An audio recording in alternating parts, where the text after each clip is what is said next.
एक तो मेरा जो घर है ना, मेरे अगल बगल में सारे मुस्लिम परिवार है, तो हमारे घर में ईद भी मनती थी, हमारे घर में और भी त्यौहार होते थे।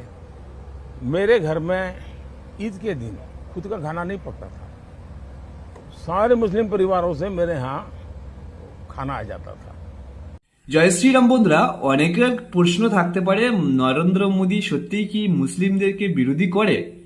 নরেন্দ্র মোদী কখনো ভারতীয় রাষ্ট্র মুসলিমদেরকে বিরোধিতা করে না। তবে যদি রোহিঙ্গা অনুপ্রবেশকারী ভারতবর্ষের মধ্যে ঢুকে বা অনুপ্রবেশ করে তাহলে কিন্তু নরেন্দ্র মোদী সে বিষয়ে কথা বলে।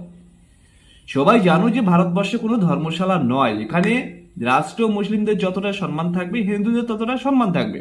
তবে এই নয় যে রোহিঙ্গা অনুপ্রবেশকারী যারা ভারতের বাইরে থেকে এসে বসবাস করবে তাদের কিন্তু এই ভারতবর্ষে হিসেবে থাকার অধিকার নেই, কারণ ভারতবর্ষ ধর্মশালা নয় যে সবার জন্য এই ভারতবর্ষ রয়ে গেছে, এটা কিন্তু ভাবলে হবে না।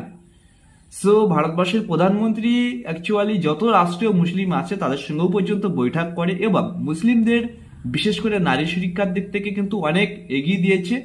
মুসলিম সমাজে যে সকল নারীরা নির্যাতন হয়েছিল তাদের কিন্তু খুব সুরক্ষা করে দিয়েছে মাননীয় প্রধানমন্ত্রী, যেটা আগামী দিনে কোনো প্রধানমন্ত্রী করতে পারেনি। যেমন 3 তালাক একটা ছিল, সেটাও বিল পাশ করে দিল নরেন্দ্র মোদী।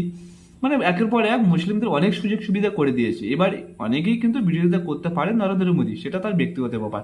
সো ব্যাপার হচ্ছে এটা, তোমাদেরকে শেয়ার করলাম। সব ভালো থাকবে, সুস্থ থাকবে।